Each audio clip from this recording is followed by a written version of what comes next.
Good day, everyone, especially to our instructor, Ma'am Lavilla Ramos. So, by the way, I am Isa Maria Noria. So, our topic is all about when technology and humanity cross. So, before we proceed, let me read to you the objectives. At the end of the lesson, you should be able to identify the different technological advancements in society, describe the development of science and technology in the Philippines, and discuss the effects of the interplay between technology and humanity through the dilemmas we face. So let's talk about the technology. The word technology came from the Greek words techne and logos, which mean art and word. So each person in the society is directly or indirectly affected by technology, whether he wills it or not. So nowadays, people are dependent on technologies, especially for those people who really need technologies in their workplace, like factory, electronics, and many more. And it makes life easier and more convenient than ever before. So, mas napapadali natin yung mga gawain natin dahil sa new inventions or innovations na nagawa. So, technology these days enjoys such fame and glory because of the many different benefits it brings to mankind. Some would even say that it's not only bring convenience but also pleasure and happiness to people. So it keeps on progressing due to not only the changing times and environment, but also to the ever-progressing minds of mankind. So, mas na-enhance yung teknolohiya, mas lalong nagkakaroon ng impact sa mga tao. And various ethical dilemmas have been identified throughout time involving the use of different technological devices and its effects to humanity. And also, people who are aware of the possible dangers of the use or misuse of technology. It keeps on progressing due to not only the changing times and environment, but also to the ever-progressing minds of mankind. So, we should remind ourselves that anything too much is bad. And various ethical dilemmas have been identified throughout time involving the use of different technological devices and its effects to humanity. And people who are aware of the possible dangers of the use or misuse of the technology are not keeping still. Kasi kahit alam na natin yung mga bawal, binabaliwala pa rin natin ito kaya mas nagkakaroon ng problema. And today, technology is very important because it is used for almost everything, and technology has advantages and disadvantages. In the world today, people cannot live without technologies, such as televisions, mobile phones, and computers, and others. So, let's proceed to television sets, mobile phones, computers, and humanity. So, as you can see, the evolution of television. And television is used mainly as a platform for advertisements and information dissemination. It remains to be the most used avenue by different advertisement companies not only in the Philippines but also all over the world. And it also serves as recreational activity and good stress reliever to most families. And also good platform for different propagandas and advocacies. And the most important is good way to bond with one's family members. So how television helps us in our daily life? So not only does it provide entertainment, but also allow us access to a great variety of information and happenings around the world. So there are hundreds of channels that provide movies, music, fashion, sports, or news. The numerous television channels have truly brought the world into our homes. So television was a product of different experiments by various people. So Paul Gottlieb Nipkow, his invention was called the electric telescope that had 18 of resolution. And also Archibald Campbell Swinton and Boris Racine. So had their experiment that gave rise to two types of television system, namely mechanical and electronic television. These experiments inspired other scientists to improve the previous inventions, which lead to the modern television people that we have. So this is the mechanical versus electronic. Yan. So inventors attempted to either build a mechanical television system based on the technology of Palnitko's rotating disc or electronic television system using a cathode ray tube. And also electronic television system worked better and eventually replaced mechanical systems. And also Martin Cooper. So, he's a senior engineer of Motorola, made the world's first mobile phone call on April 3, 1973. So, the mobile phone used by Cooper has weighed 1 kilograms and measured 228.6 times 44 times by 0.4 millimeter. This kind of device was capable of 30 minutes talk time, then it took 10 hours to charge. So the history of the mobile phone. So mobile phones are used primarily for communications. So ginagamit natin ito sa pagkikipag-communicate sa mga kapamilya natin or sa mga kakilala natin. So however, the history of mobile phones goes back to 1908 when as patent was issued in Kentucky for a wireless telephone. So noon, wireless telephone lang siya. Hindi katulad ngayon na nadadala na natin yung mga phones natin. So the very first mobile phone were not really mobile phone at all. So these early mobile phones are often referred to as zero generation mobile phones. Most phones today rely on 3 generation or 4 generation mobile phone technology. So let's proceed to computers and laptops. So can be used to surf the internet and communicate. A lot of people prefer to their job using either a personal computer or a laptop than a mobile phone. An personal computer or a laptop has a wide keyboard, wide screens, and separate keyboards than mobile phones.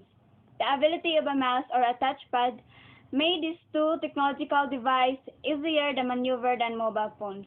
So in today's world, technology is advancing quickly. Laptops are becoming more and more important nowadays, at least we compare to the rival desktop computers.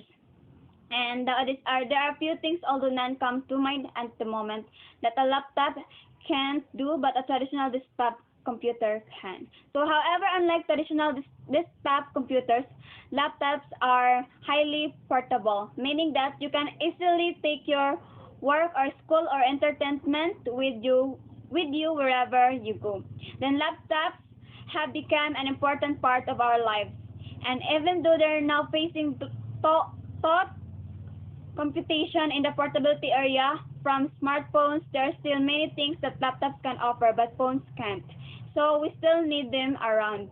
Then this means that today laptops are important for our daily lives. They are important for children, college students, and adults alike, offering everything they need and being highly customizable. So with these things in mind, let's check out. And I hope you've learned something from our discussion. Thank you and God bless us all.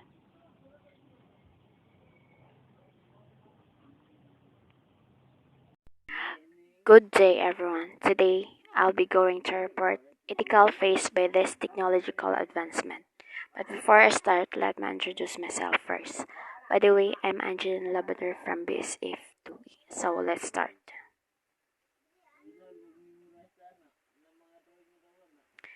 It is true that technological devices are useful and beneficial. The fact remains that there are several dilemmas faced by these necessities. First, most parents would agree that these devices make their children lazy and unhealthy. This is because of the fact that people who are on this technological advancement start and end their day by using such devices.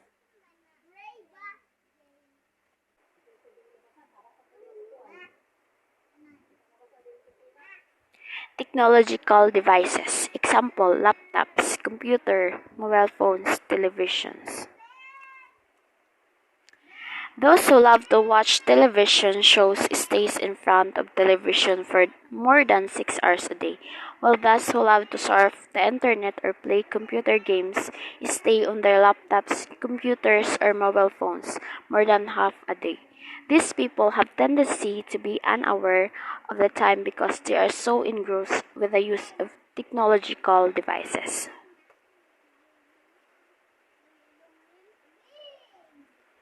Sickness we can get by using technological devices.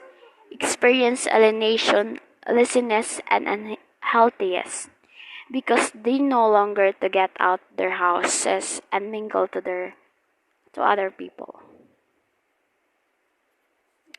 It is really concerning to know that there are people who develop different kinds of sickness because of too much use of technological devices.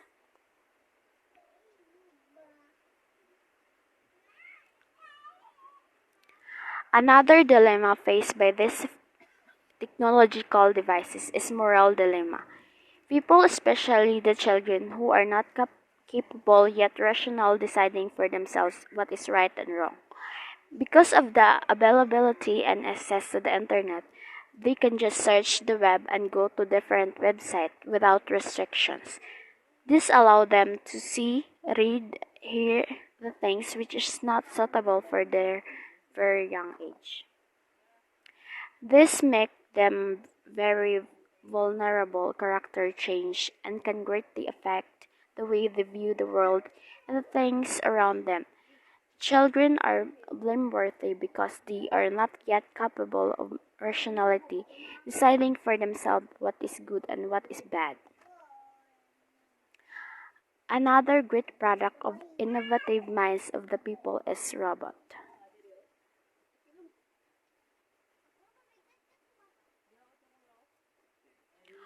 Robot. Robot is an accurate mechanism programmable on to access with a degree of autonomy, moving within its environment to perform extended tasks.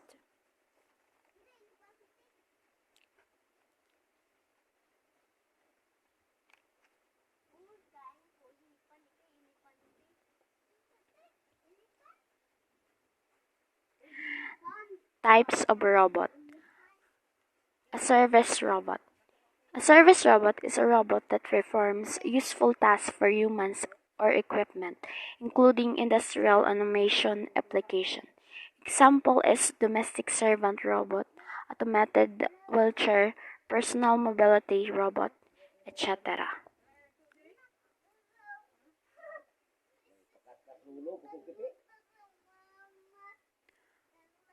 A professional service robot is used for commercial tasks, usually operated by a properly trained operator. Example is cleaning robot, surgery robot.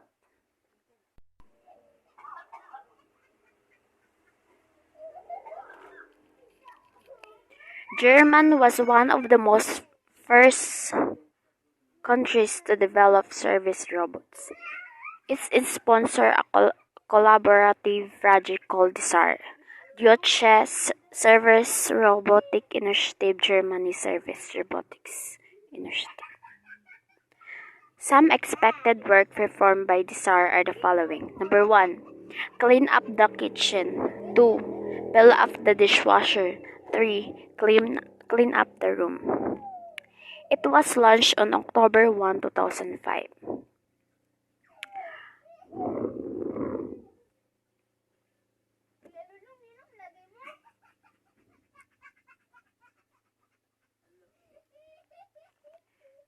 Robotics play different roles not only in the lives of the people, but also in the society as a whole. They are primarily to ease the workload of mankind. They were invented to make life more efficient, less stressful. Robots also have their own set of rules and characteristics that define what a good robot is.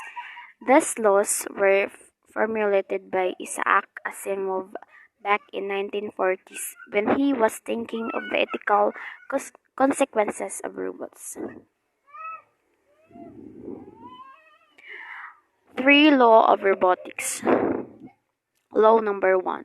A robot may not injure a human being or through inactions allow a human being to come to harm. Law number 2.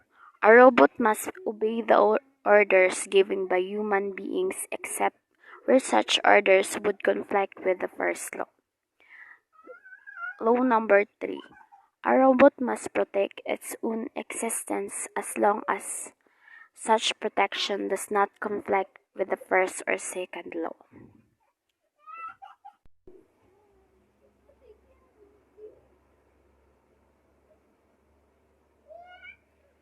Ethical dilemma faced by robotics is number 1 is safety.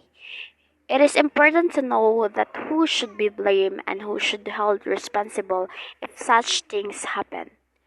Emotional component. This may seem a little absurd as of the moment it is not completely impossible for robots to develop emotions.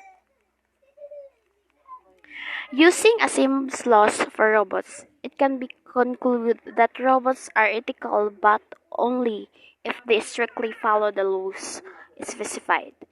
They are ethical mostly because the laws formulated by Asimov's ensures that the safety of not only the users of technology but also the people around him.